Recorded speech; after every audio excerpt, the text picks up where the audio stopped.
Hey guys, another little update video here on Connor's truck. So last video, I rebuilt the transfer case and we got started on sorting out those rear springs and fixing those up. This video, we cured the big issue. It was the steering box and the frame, the whole area there. I thought I'd do this little video beforehand to kind of better describe in case it was kind of confusing and in case someone hasn't watched the earlier videos.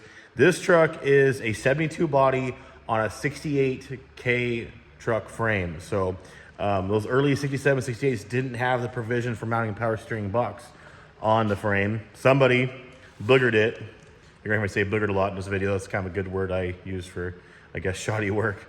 But someone stuck one on there anyways, didn't do a very good job, and that made these issues worse. And anyways, so just wanted to kind of do a little before video. Problem is the no steering box frame. So we fixed that amongst both two other things. Yeah, so let's get into it.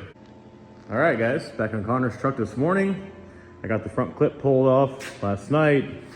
Got started on, well, getting this engine ready to be pulled, pulling the transmission with it. I just gotta unhook my headers, the collectors down there, and pop those up and out of there. Under the motor mounts, under the transmission mounts, and transmission shift linkage. I'm sure I'm forgetting something else, but it's nearly ready to come out. Oh, under the power steering. I'll do that as the motor comes up. But yeah, it's coming out.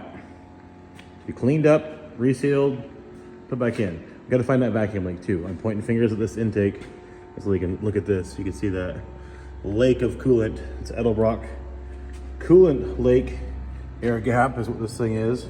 It's always had underneath there. This thing always smells like coolant going down the road. Mostly comes from probably leaking from this thing. Yeah, we're gonna fix it finally. Whoever did this motor, they built it nice. It's just a nice truck 350. I looked up the suffix and casting, and it is a 80s 4-bolt main truck 350 block. But whoever built it did a good job. It's always ran really quiet and smooth, and moved the truck around down the road. So we'll try to get this thing back up to snuff and get it running tip top again. But this is good. It just needs a once over and tune back up. Everything else around this though is no good. It is bad. There's a lot of bad going on here. This is the worst. I'll show you guys more on that here in a bit after I get this engine out, once the guy can really see the entirety of what's going on here.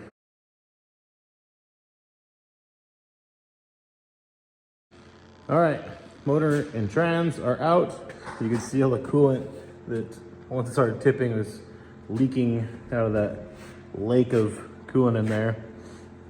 The levee broke per se, and it was run down the back of the trans, making a big old mess. I mean, it could get cleaned up, so. But never fails. Try not to make a mess. You always do. I try to be proactive. I just put the floor dry down automatically, expecting transmission fluid to start pissing out of the back of the trans and the adapter, and it didn't, but we started leaking antifreeze everywhere again. I made a big mess last night unhooking the radiator. Classic. Okay, I'm gonna get this, I'm just gonna get it outside. I know it's gonna keep on leaking, making a mess, especially if I tip it down a little more. I know more coolant's gonna just drip out of the motor there. So I'm gonna lift it back up, get it outside, and we're up the engine stand and break this trans off there and put this engine on the engine stand. The trans, I'm probably just gonna stick aside. It's gonna get pressure washed. It's gonna get a fluid change, all that good stuff. I'm gonna do the seals and the adapter. That's one of the major reasons why we're leaking so bad into the transfer case. I'll do those. But trans probably just get kicked aside. The side's just getting cleaned. The engine is what needs, well, more work and attention. Gotta find that vacuum. I got the thing outside, and I'm trying to get the rest of the coolant out of this engine. So I got it all jacked up and tipped down, and I probably drained at least another gallon out of this thing. You can see the intake valley's still all full of it. Check this out though. I've seen a few different things. Now it's out here in the light. We've got a cracked bell housing. Seems to be just that one side. I remember one time, this is years ago. It was probably when this happened. Connor came over, AA logging. Connor came over and was driving his truck around, and he's like, hey man, there's something wrong with my truck. It's like shaking really bad. It's making a weird noise. And he pulled up. Man, it sounded like the thing was just knocking like crazy. He was like, oh no. But it was a weird, like harmonic-y, like, it wasn't like a normal bottom end noise or rod knock per se. It was more like, you know, pots and pans being slammed together. The bell housing bolts had walked loose and the engine and transmission were sitting there rattling up and down. You jump on it and they bind up, but at idle, you know, or lower RPMs, they were sitting there just vibrating around, and there was a good half-inch gap in between, you know, them where they'd start to separate and come apart. So that's probably what eventually happened. We tightened it all back up and never had that issue, you know, again. But this was likely one of the casualties of, little Harbor Freight buckets crying for help. This was probably one of the casualties of that incident, was this crack. So that's okay. We'll get that welded up. That's fine.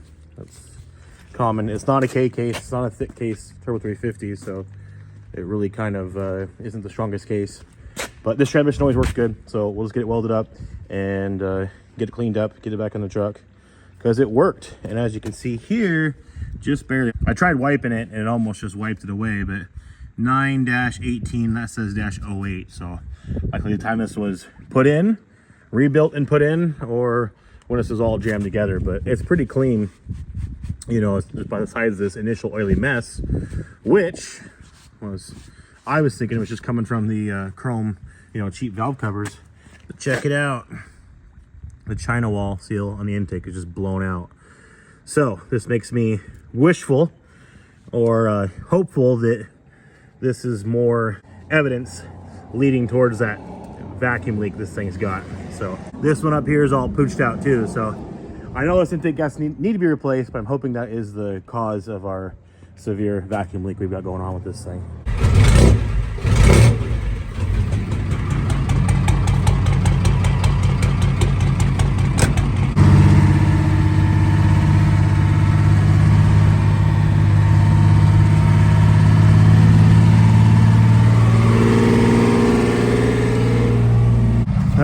Connor's transmission all cleaned up. I'm dropping it off up here at Reggie's so he can weld up that crack. It actually isn't too bad once they clean it up. It's just a little itty bitty guy. Kind of comes in about right there and comes down right around the bell housing bolt boss. I got a little more done here this evening. I removed all those makeshift brake lines, all of them actually, off the truck. Removed the old braking setup that's hanging there off the firewall, and took the shocks off. We're replacing those. We figured they were bad, we just figured. And they are all they stretched out. Indeed bad. I don't think it's supposed to do that, but not shocking considering the state of the rest of the truck that it's currently in. And once I got all those brake lines and kind of mumbo jumbo here out of the way, kind of take a better look at what they had going on here with this sway bar mount. So they use the brackets. Excuse me, I should go over this first. Front sway bars were not factory on 67 and 72 four-wheel drive trucks. These didn't come along until the square body years. So somebody took these off of a square body and these brackets here and the sway bar itself and mounted them on this truck. They probably were with this axle. This is a square body, mid 70s Dana 44 for an axle. So they figured, oh, let's put a sway bar on here too. Not bad, not a bad idea, but the truth of it is they just kind of took the brackets here and hung them off this front crossmember, and this never really was strong enough to really, well, hold the sway bar, I don't think. You can see that it's kind of trying to tear this bolt out of it. It's all bent down. And it didn't look like it. I didn't think it was at first. I took a closer look, but it actually ripped the crossmember out of the frame rail here. These rivets are not attached. There's a little gap between this one. No, see, this one's torn. It tore the metal, and this one, it snapped the rivet. It's not attached at all. So Chelsea's in the truck here, and she's gonna start turning it back and forth.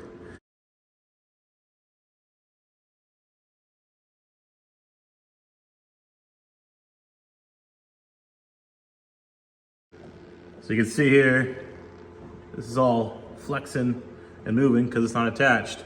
This obviously is probably a lot more violent too, once the truck had all its, well, was complete, not all the weight on it. This is all lightweight. There's not a lot of force here. It's trying to move around. So this whole area here is just a disaster.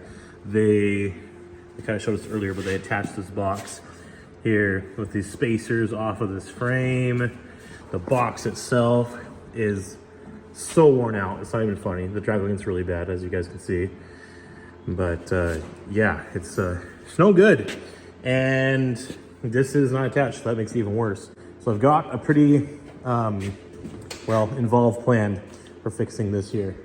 And it involves replacing this entire section of frame rail. I'm gonna cut a section off of a donor truck that has the proper provision to bolt on a steering box, power steering box, rather than on these goofy spacers and, you know, little setup they did. And it's gonna fix, because this now has 8 holes in it. These holes, the other holes that went to the old manual box, it's just so much here to repair and fix. I'm just gonna basically replace. So lots of fixing and lots of repairs going on in this area here on this chassis. It was expected. I knew it needed to happen someday with this truck. Well, the time is now. Did opt for a set of these. These are brand new from ORD. It's a new product. This is their front leaf spring hanger for 67 to 72 four-wheel drives. And these are direct bolt-on for 69 to 72, but they will work with a 67, 68 frame like this as well too, with a few, well, I'll put this over here so we can kind of keep it in the talk and keep it in the video. They are direct bolt-on for 69 to 72, but for 67, 68, a few modifications need to be done. But these are a great fit for these trucks, and actually even more so needed on these earlier trucks, because these spring hangers were really problematic. This basically is just a two-wheel drive radiator support, two-wheel drive radiator support mount here. I don't know what they had going on here. These are both got two like square tubing little boogered on deals that both had, and I don't even know what was going on with that. Get those, well, this is all going away, so. But essentially just a two-wheel drive one, and this four-wheel drive small little like casted bracket is down here, and they're problematic. They would walk the rivets loose all the time on them. And I actually noticed that on the other side over there, one seems to be a little bit loose, and I'm sure if a guy really poked around, he'd find this one's loose too. Surprisingly enough though, I mean, a lot of times they're much worse than this. All the other 67, 68 four-wheel drives I've had, they had bolts going through, and you know, one had a big old plate running across. It was just kind of all farmerized or, you know, cheap repairs, trying to make this all essentially strong again, as they were a failure point, and they redesigned them for the 69 model year. So these don't appear to be that bad, but we're replacing them. We're here, we're doing this steering box repair. So while we're at it, it's kind of funny, I already just came out with these, so I was kind of excited to try these out, and on a truck that is, well, very well worthy and in needing of this updated, or excuse me, upgraded front spring hanger. We've got an ORD steering box brace going in that is designed to go to a factory steering box area, which we have essentially stitched into place, and it will run back and tighten this crossmember here to really tidy and, you know, and strengthen things up. So it'd be nice to have that as well as that with the ORD front spring hangers. And by the time it's all said and done, we might even be running an engineered vintage front winch mount to really beef things up. And we'll never have an issue here ever again. So loosey goosey to ready tighty. That's what we're doing with this truck. I don't know why it looks like the light is flashing. It's not. But on camera it looks like it's flashing, so sorry for the little strobe light malfunction we got going on here. So I got the steering box busted off, and I thought these little spacers were welded on too, with those washers and kind of stacked up. They weren't. Under the bolts, these little spacers just fell out, and as you can see, so there's the original, I think it is that one, holes holding this. Oh, I bet you that one there is an original hole, I think. That's why the box is too far down, is because I used one of the original holes to place, I have to look at another 67, 68 frame. I don't remember the exact pattern off the top of my head, especially when this is goofed over the top of it. yeah, they just kind of boogered this on there. And I think what they tried doing was just doing this and sticking it on. Well, the problem is sure, that's the bolt pattern. You'll see, if I can hold this up right, a little heavy. That body of the steering box protrudes past the mounting flanges, and a factory 72, well 69 to 72 frame, the frame has a divot in it to accommodate for the steering box. So they ran into that. They just tried bolting the box in there, I think, and then they went, oh no, it doesn't work. Well, again, I think they're pulling all those parts off a square body. Obviously the front axle is from a square body, sway bars from a square body. I think the steering box is from a square body too, because I've seen this on square bodies, and I don't know why. I don't like square bodies, so I never really cared enough to actually figure out why they did this. But they would mount, I don't know, Chevrolet thought it was gonna fix something or what. Square body's got terrible frames. Square body frames are terrible. They're so thin. I'm gonna go on a square body hate rant here for a bit. They're so thin on this dimension. They're like a really thin C channel, and it was just cheap steel they were using. They're outsourced metal at that point. The trucks were just from a shitty time period of American vehicles, and they're no different than the shitty cars were being put out in those same years. They're just shitty trucks. 72 was really the year that GM trucks died, and they didn't come back until, well, about 2 decades later.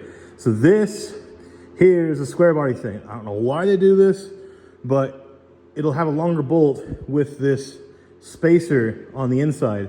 I thought that was gonna maybe like dispense the force a little better. I think all it did is make the frames crack even worse, because all you ever hear about is square bodies and the cracked frames. As much of a boogered up mess this was, and the crossbar being ripped out of it, they're still in the cracked steering box here, frame area. So square body, they just crack stock on stock height tires with no lift, and little grandma's old truck she used just for driving to town, those frames crack, right? You got to abuse 72 hard to make them crack, and they do. But I mean, it takes years and years, well, really decades of abuse to booger up one of these frames. And a lot of times it only happens from the steering box bolts go loose and it starts moving and walking around, causing some real issues. So square body parts, they, again, kind of like the sway bar, they boogered it on here. And so we're undoing this. Ain't gonna be like this anymore. We're gonna make it right. But yeah, I was surprised to see. I thought these were welded on. No, these were just the bolts. These go on the inside on a square body frame to make the bolt longer. And I don't know what their theory is there. It obviously didn't work. And so they had those over there. Went, oh, you know what? We'll just put those bolts that came with it, or the spacers came with it. We'll stick them on this side. But it's okay. We're gonna fix it. We're gonna get rid of this whole entire mess, make it more gooder. Speaking of steering boxes, ta-da! We've got a rebuilt from Redhead right here. Connor actually bought this for the truck years ago. It's been sitting around waiting for it. So Redhead steering boxes are remanufactured and rebuilt right here in the USA and even in Washington State. So pretty cool. I like using these guys. They have a great lead time. They ship them fast. They're great to deal with, great customer service, and I've had a lot of good luck with their boxes. So Connor's truck's getting a Redhead, just like all the other trucks in here do. This is the adapter that goes between the transmission and the transfer case, and I popped off the trans there today, dropped off the trans up at Reggie's for Reggie to weld it up. And I was just looking at this. I was on the phone with somebody today, and I was just kind of feeling around here. I noticed that these feel pretty freaking sharp on one end. Oh, excuse me, it's the other end here. Transfer case side, the teeth are pretty worn down. They're not nearly as much there as they should be. So I think we're actually going to have to get a new, it's real sharp on this edge right here. I'm just like trying to slice my finger. But yeah, the teeth are worn down. And I put it up on the transfer case. I could kind of just barely feel it start to, walk a little bit back and forth before, applying drive into the male end of the, input. And I mean, a little bit of play on fine spline is bad. You shouldn't have any play on fine spline at all. And so, yeah, I think we're gonna have to replace this coupler tube because it is bad on this transfer case side of it. Wasn't expecting that. I've never ran into that before. I've heard of guys totally just stripping these out, heavy towing or, an off-road situation. You can really, in person, there, you can kind of see it right there. You can see how much meat the teeth here have on the transmission side of things, engagement of the male coming out of the transmission. Look at the splines past that center point. You can see they're almost about half the size of these, and they should be the exact same size. You can see they've been getting worn down and, you know, worn against so many times, starting to, you know, put a dent on them. And pretty soon, we get a little more and they just will strip right out. A lot of times it's a lot more common on the 10 spline after, you know, 50 years of abuse. But here we got a fine spline one showing it. And fine spline, much as you wouldn't think of it, these tiny little teeth is a lot stronger. It's just more surface area, but still not indestructible. We've got issues here, so we got to get this fixed too. That's no biggie. New coupler with the seals, should be good to go. Took me a little longer than expected, but I got that front crossmember popped out. They actually had ran little beads across. They knew it had walked itself loose or the rivets were going loose, and so common to see, they ran a bead across on both cross members. I think they even welded them at the factory, or excuse me, the dealership that way. You know, if you took a truck in a few years later and after some hard use or working it hard, it had some loose rivets, I think the dealers would just weld them up. Because what's funny is you never see them replaced with bolts. You always see it, rivets still there, or rivets ripped out, you know, like this one was. The rivet is intact, just actually there's still a chunk of the, let's see, get the flashlight. There's still a, come on, chunk of that cross member, little corner piece, that little last little, you know, section of it up there attached by the rivet. Yeah, they always seem to be just kind of booger welded. That was the fix, and so this one was no different. I didn't see those welds. It was underneath a whole bunch of grease and grime, you know, it was hiding them, and so I popped the rivets out and still wasn't moving, and I seen the weld. So little cutty and forcing around with the big pry bar and got her popped out of there. And look at that, cracked frame. Not surprising. Here I was talking it up, saying how it wasn't even cracked. Wrong, it is indeed cracked. And I can blame it entirely on, well, these holes being drilled very close to other holes where it's weak. You know, if you look, well, that one's not. I don't know. It's cracked. It's messed up. It wasn't put together right, so that's good we're fixing this. When the crossroom was in place, you really couldn't see. This is all so dirty, you know, I mean, if I wipe it off, the guy can see in there even better.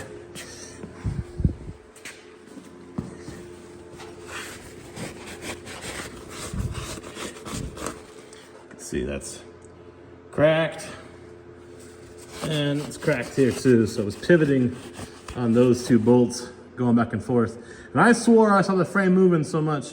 I mean, I saw it moving because it wasn't attached here, but it was weird too because the box was just like getting this weird little bind.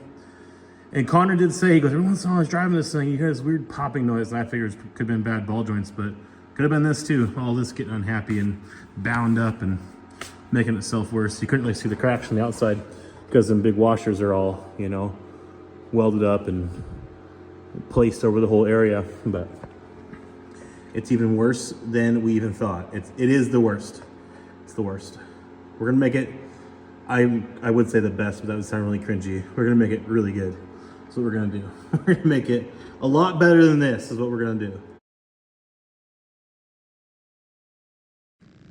It's a new day, and I got Connor's truck pushed out for some pressure washing. Decided to snow last night, and it's already melting too, so before too long this is gonna be one ginormous mess right here of grease, snow, water, mud, and everything in between. But hey, we gotta get it cleaned up and give us something to work with here. So. All right, I am soaking wet and pressure washing for the last good hour or two here. The truck cleaned up, fantastic. The frame, I should say. What's left of the truck sitting here, cleaned up really good. Got a nice clean slate workplace to work with here. And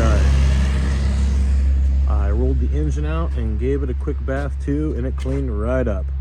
The paint flaked off on the heads, kind of all over, but we'll probably give it a quick little dash of Chevy orange. Intake's coming off, valve covers are coming off, intake needs resealed, these need resealed, and the water pump, it just has, I don't know, I don't like it. We're gonna do a new water pump. This feels like it's starting to kind of not turn as nice as it should. So new water pump and harmonic balancer, more on that I'm gonna get inside where it's warm and start working on it and describe to you guys what's going on with that, because there is an issue with it. So we're gonna fix that too. All right, I'm gonna get this back inside and start tearing this thing down, start playing with this a little bit. All right, I got the motor back inside here, and I'm pretty well convinced that the intake gasket is the source of the vacuum leak, because these bolts are hardly even tight. I mean, I'm not even, nothing. There's just, this thing was just barely sitting on there. It ran fine for many years. I mean, several years in Connor's ownership. And then just here this last year, it just started, well, running funny and had that long, like kind of whistle, and it kind of misfire and act up. Well, I think it's vacuum leak, and I think it's coming from this intake. I feel better about this now, because I was kind of walking this going like, ah, geez.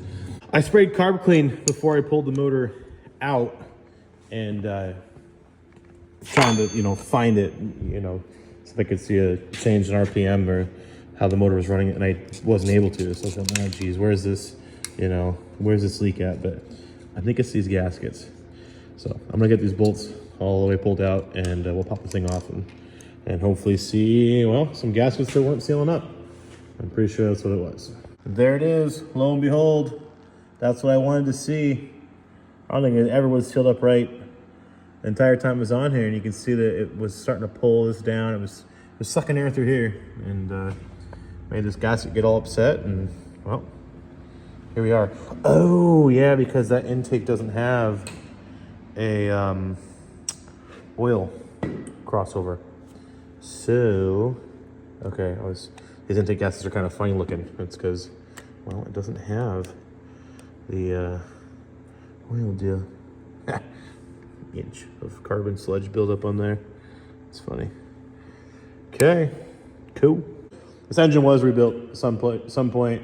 Machine shop did it. You know, it always was a solid sound engine. And what it kind of seemed like to me, and more so now, especially after tearing out of the truck after all these years and kind of inspecting it, what it seems like, it was a short block that the machine shop did, and then, you know, somebody at home went and installed it in the truck. So this intake they put on, and, you know, the water pump they put on without painting it, and you see they got kind of like funny little like O'Reilly's little bolts, the stainless this and that, trying to make it nice. Stainless intake bolts that, you know, were never tight.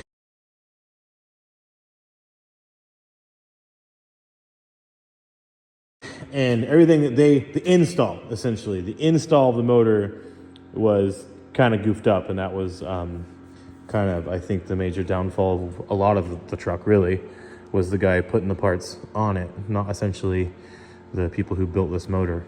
I think it's a good motor, I always have. And yeah, we're gonna make this right now. It's kind of funny too, because, okay, so, and part of the reason why I say that is this harmonic balancer. So years ago, Connor, he was like, hey dude, the truck ain't running right, you know, can I bring it over to you? I was like, absolutely. And so he came and dropped it off, and I started playing around with it, and I needed a tune-up. It was just needed plugs, and I think it had a problem with the cap and rotor, and so did all that, and no, excuse me, it had a problem with the distributor. There was an issue with the distributor. I think the weights were all kind of worn out, and so I ended up putting a different distributor in it, and that's when I found out that something was funny going on with the harmonic balancer. The line, the timing mark, you know, set line, is not in the correct spot. With small block Chevys, with 350 small block Chevys, there's basically two different styles of harmonic balancer, and the difference is in where the timing mark is, you know, grooved at. And so earlier ones, you know, in 67 and 72, they all will be this way. It's over here, and off this kind of the driver's side, and the timing tabs are right here. Short water pump, right, up and close to that. And this was where you time a truck from. This was your sight. This is your angle where you time a truck, and that's where the line would be at. Well, later in the 80s, at some point, you know, by that point they were all long water pump, And I think it's because they eventually started getting so much kind of accessories and junk over here. They made them so that when at top dead center, the timing mark was basically at 12 o'clock, and you would time them straight down through here. And so it's kind of just two different style balancers. They'll bolt on and they'll interchange, but it'll be misreading either which way for your timing mark. It'll say, sure, when it's right there, it ain't at top dead center. And it could be close. It'll kind of be in the same ballpark, but not quite there. So I ran into this with Connor's truck because I did all this work and I put it back in. I just couldn't get to run right. And pretty soon, per the timing, tab going off that, I'm adding, 50 degrees of timing in this thing, and then it starts running right. Well, it's because it has the wrong harmonic balancer on it. It has the one with the line up here for long water pump, late 80s, square body, when it should have the earlier style to here. So basically when I put the distributor in, I was presetting it in with a bunch of retarded timing. And so I was add a bunch of advanced, to the distributor in order to make it run right, to bring it right to here, because that is where top dead center was at. And I set the distributor over here. And all that, in a sense, it's got the wrong harmonic balancer on it. I'm very positive of it, and it makes sense as for what year this motor is, as it checks out to be an 80s truck 350 is what it is. So I think they went through all this trouble, and had this motor rebuilt, did it all up for putting in this truck, and they went and they did run short water pump brackets, which is nice. It's factory for 72. It's the right stuff. It looks the best.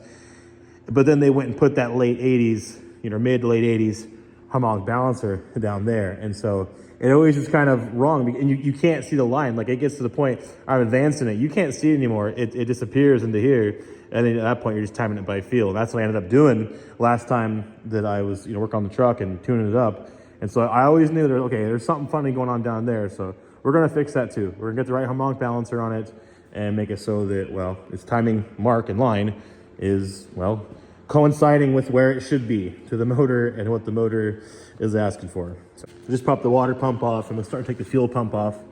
I looked over here and someone left a nice little treat for me. I don't know about you guys, that looks like a broken tap here in the engine block. That's power steering mount holes. That's what those bosses are for. And I was kind of wondering when I was taking the truck apart and pulled the motor out, because I only had one bolt in here, but it was loose, and I was like, maybe the bolt rattled out. And it was just so greasy and grimy and grody right here, you couldn't really see anything. Well, now after cleaning it up, we see what's going on there. So it's actually sticking out pretty good from the hole. So I might try to just get some good snap-on pliers on it here. Try to get a bite on it and see if I can turn it, or some vice grip or something. I might just even just break out the welder right now and try to weld to it, since it has so much protruding out. Oh boy. Okay, I'm gonna get that out of there. I need to go get a lottery ticket. First try. Come on. Kind of welded on the nut here a little bit too. It's coming right out. It's almost like it was a 5/16 tap, like it wasn't even.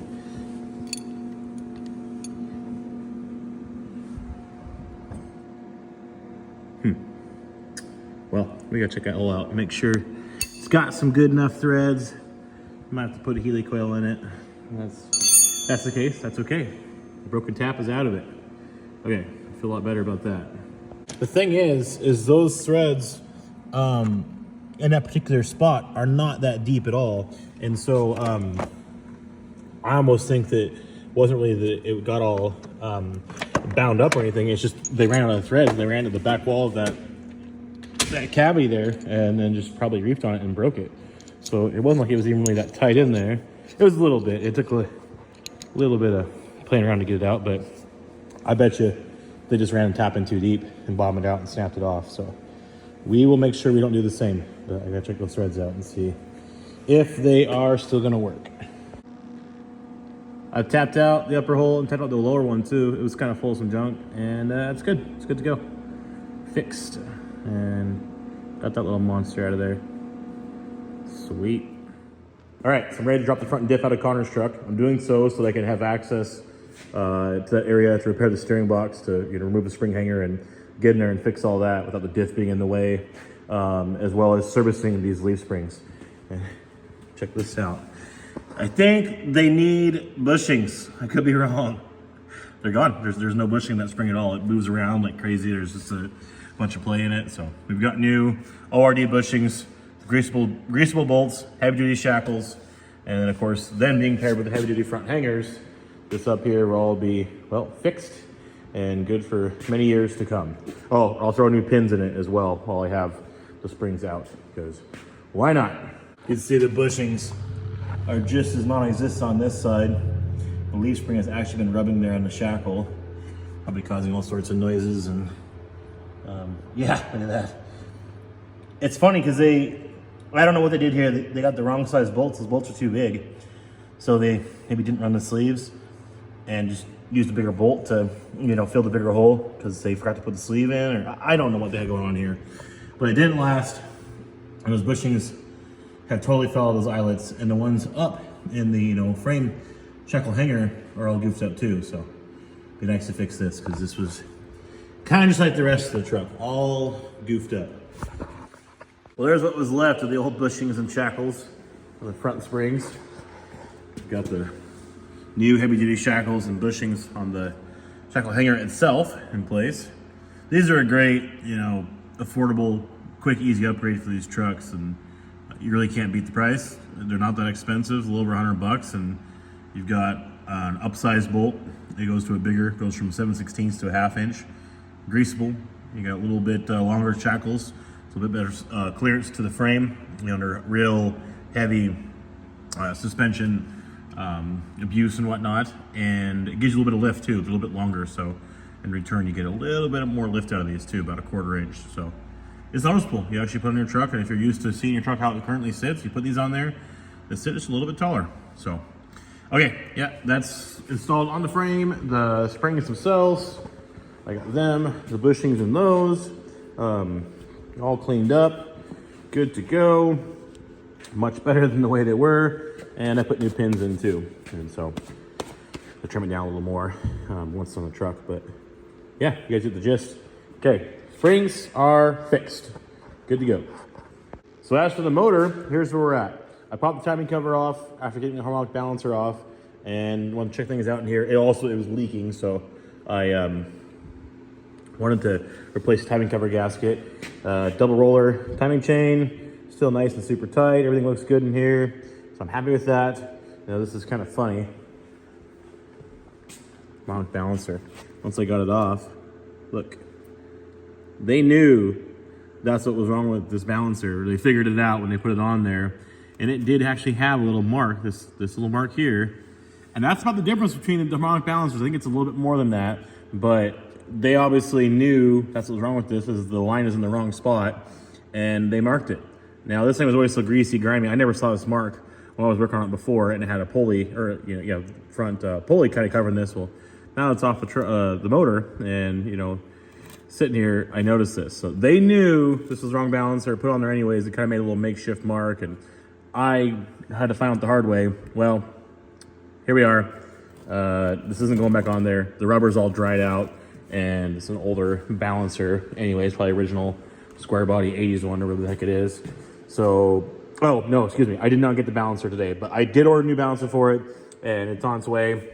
And I got new timing cover, gasket and seal kit, intake, and valve covers. So yeah, we should get this buttoned up here real soon. I'm gonna kind of clean a few things up here and give it a quick little dust to the orange, make it look a little bit better, and yeah, we'll get everything here sealed back up.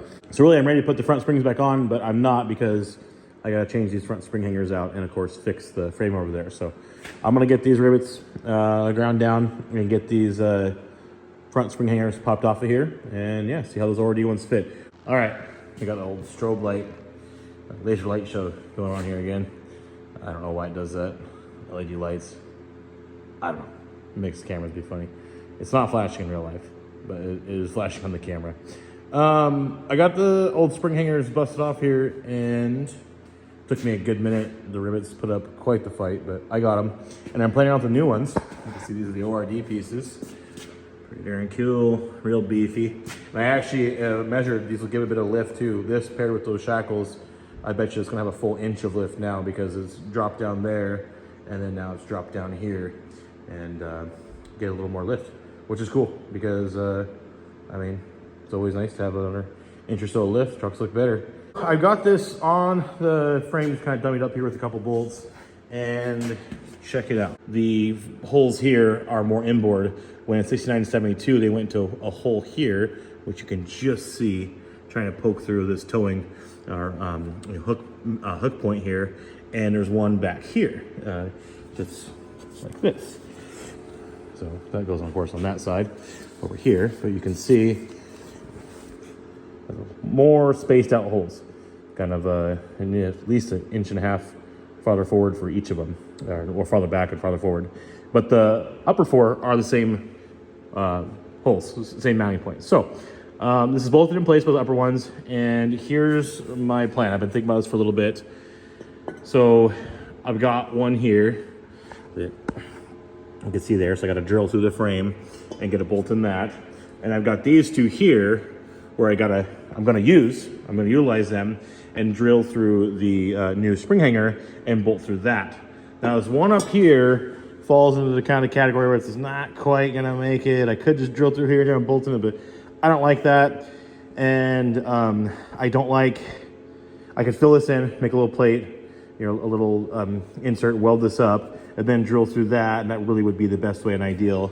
But we gotta draw lines here at some point. That's gonna take at least an hour or two of fab work, making those two little things, putting them in there, welding them up, grinding them flush, drilling it out. And what I've come down to that is suitable for this truck is I'm going to just lop off this front ear right here, just that much. And so it won't be in the way of the hook point there. And then of course I'm drilling a hole here and a hole here. So it'll have 3 bolts mounting it down below, rather than just the 2 spread out. And I feel will be just as suitable and just as strong, if not stronger. So we'll have 3 mounting points in the bottom and lose this farther forward one. And it'll make these, new fabricated hangers work on the earlier style frame. I got it all wire wheeled. I'm just blasting some etch prime on this spot. Basically this right here was the bare metal area that I cleaned up really good. And the reason why, because that spring hanger is gonna, go and be sandwiched up against that. So this is the in-between, just trying to stop any corrosion from happening like it was and has been for the last 50 years. So just trying to get a little coat of paint really in between those two things. The guy can go over all of it when it's all said and done and kind of bomb this all black. So I'm gonna let this dry and yeah, hit it hard tomorrow morning. I wanna get the spring hangers on there and get a start on that repair. Hopefully get it done tomorrow. I don't see why not. All right, it's a new day. We have our donor frame section. This is the manual box, as you guys can see, but this is from a later year frame and has a power steering box provision in it. They started just building all the frames that way. So we have our section of frame here we're gonna graft into this 68 K20 frame here.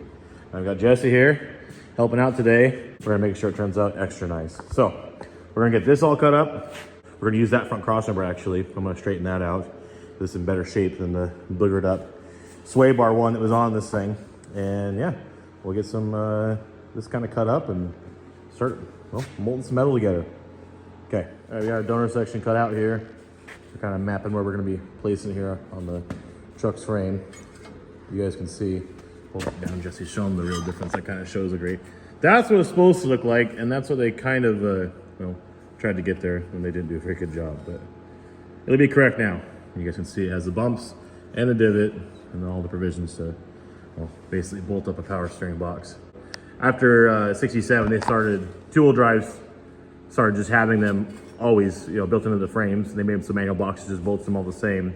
Four-wheel drives, 69 and up, have the same style, basically bump sticker. So this is from a two-wheel drive frame, but the section of frame and the style is essentially the same in this particular area. All right, so Jesse's got this set in place. Been hard at it here for a little bit and got this fitting really nice. And he's got all basically prepped. We're gonna start tacking this together. We've got it held with the cross member, got it held with the spring hanger. And it's all just right in the right spot. So you're gonna start tacking it together and moving it around a little bit as he goes here. There's a little few things have to change, but kind of tack and fit as he goes, but it's pretty well got it. It's looking really good. And just like that, it's all buzzed in. Jesse kicked ass on this. Took a little extra time, make sure everything's all straight, good, perfect, kosher, whatever the hell you want to call it. We dressed these outside welds, but we left the inner ones for more strength, so you can see the patch in there. No, it's badass. It's finally correct. It's got power steering box provision. No more washers, no more stack spacers. It's legit. Legit. I would say it's legit. Too legit. Good job, dude. Looks fantastic. Oh, and we do have, I mentioned it before, but we got the Off-Road Designs steering box brace now going in place that bolts to the center of the crossmember here, and then of course bolts through the steering box holes over there, and really kind of triangulates this all together. And there's also a small, this is the big one, it runs to the upper tools. There's a small one in here that bolts to, I believe, this hole and this hole. Or I think it goes to one, and you gotta drill another one, and it has a brace that runs to this lower hole down here. So we'll be installing these as well, just for some extra insurance and to beef this whole area up. And there it is, back together. So yeah, sorry, I didn't film there for a bit. Jesse was great help today. He took off a while back and left me here to kind of finish things up. He kicked ass on this repair, this steering box fiasco that it had going on, and look at it now. If you guys just skipped this part of the video, you never would have even known that there was a big disaster mess of a steering box going on before, well, we got all doctored up like this. So, looks really good, it's really stout, especially now that it has the Off-Road Designs steering box brace installed. So this one ties in the center crossmember with a big 5/8 bolt, and it runs back over here. And of course, the mounting bolts for the steering box are passed through the bracket. The bracket's super stout. And it has a little smaller one down here with this lower bolt hole that also passes through to the steering box. It's a great addition to these trucks. Really tighten things up here, triangulates it, just beefs it up. And you do some mods like this, and you can even tell driving these trucks down the road. You can feel the difference. You honestly can. They just eliminates that loosey-goosey feel, that sway, the body roll when you're steering. This is almost, like I say, a must, but one of the key things a guy can do to improve the drivability of his lifted old 67 or 72, especially if you're running 35-inch or taller, tires, a lot more inertia, a lot more weight, going down the road there. You got to stop it, you got to steer it, you got to make them roll. And yeah, it's just good to have little upgrades like this because it just tightens things up, makes it more stout than it was factory. And we don't have to worry about problems like it had, well, ever again. We did, of course, as you guys can see here, kind of paint things up a little bit. Had to pick somewhere to stop, and it was, well, kind of right here. It's hard, doing stuff like this. They're old trucks. They need to be cleaned up to be made pretty and nice, and here's this one. It's a budget build. He's literally gonna go cut fire with this truck. It's gonna hit the mud. It's gonna hit the snow. It's gonna hit winter conditions. So, what do we do here? Blow it all apart, powder coat the frame. Well, that costs a lot of money. Then it's too nice to drive.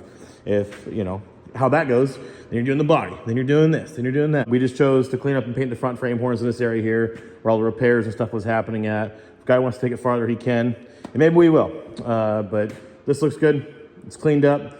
It's good. It's fixed. We got new shocks too, as well, that came in. Got those put together, so those are ready to go on the truck.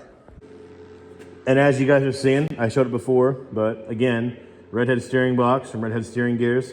This is a rebuilt and upgraded factory unit. They bore these out and make them stronger internally, and they seal them up really good. They're super tight. I've had a lot of good luck with these boxes. They're a great choice for these trucks, and I love it too because they're right here in Washington State. And it feels like you're supporting, they're just over the hill, but over the Cascade Mountain Range, 5 hours away, but still feels like you're supporting local when you're supporting a company from your same state. So I love buying from them. So we got a redhead steering box in here because that was absolutely needed. That steering gear was about as worst as I've ever seen. So now that all the frame's fixed, new box, man, this thing's gonna be super tight driving down the road. I'm excited to see how this thing drives and really excited for Connor to drive it. This is a firewood truck. This is a work truck. It's a beater. It always was, it's a super beater before. But we're gonna, do all this and upgrade it to, a bona fide, reliable beater status. Beater looks on the outside, beater here and there, but we're fixing all the mumbo jumbo it had going on with it to where, well, it's gonna be a rock solid, reliable beater. And there's an art to that. And this truck kind of always had it, but it was falling apart. It was losing the reliable beater status and becoming just a super beater. And so We got to get it back up to the reliable beater status. I don't know how that list goes, but reliable beater, winter beater, beater with a heater, beater, and then super beater, and then just like complete total junk would be down here. So we're trying to go up the scale, and of course, the restored truck would be up here, and the show truck would be up there. So we're happy in here. We're happy right there, and that's the direction of this project. So, and who knows? Thanks, Snowball, as they always do. And no matter which way you do it, it costs a lot of money, takes a lot of effort, but it is always worth it. Whichever route guy chooses to do it. Anything you do on these trucks to improve it, make it better, is always worth it in the long run. For the truck itself, for your investment, for your asset, just for all of it. For you, the truck, it's good. So now we got this all tidied up, we are going to keep on going and fix some more things wrong with it. And up next is the brakes. And we know when we get in there, it's going to be a mess. The ball joints are bad too. We know the wheel bearings are probably going to be all dried out, so we got it all. We got brakes, we got ball joints, we've got seals, we got everything. We got stuff for the back, we got stuff for the front, everywhere in between. We got all new front end, all new brakes, all new ball joints, blah, blah, blah, blah, blah. It's all here. So that's tomorrow. I'm starting on that project. I'm starting tearing the diffs down and get to work on them, doing them up, and, well, making that reliable. Now that the steering and frame is reliable, going to the next worst, and that is this stuff here. That is the, the running gear. Hope you guys enjoyed the video. If you guys did, like, comment, subscribe. Helps out a ton. Really helps out the algorithm and all that YouTube jazz. However it works. I don't really know how it works. I'm just giving it my best shot. I'm just winging it, to be honest. But I hope you guys enjoy the videos. So next one, we go through the front diff. New ball joints, new brakes, all that stuff.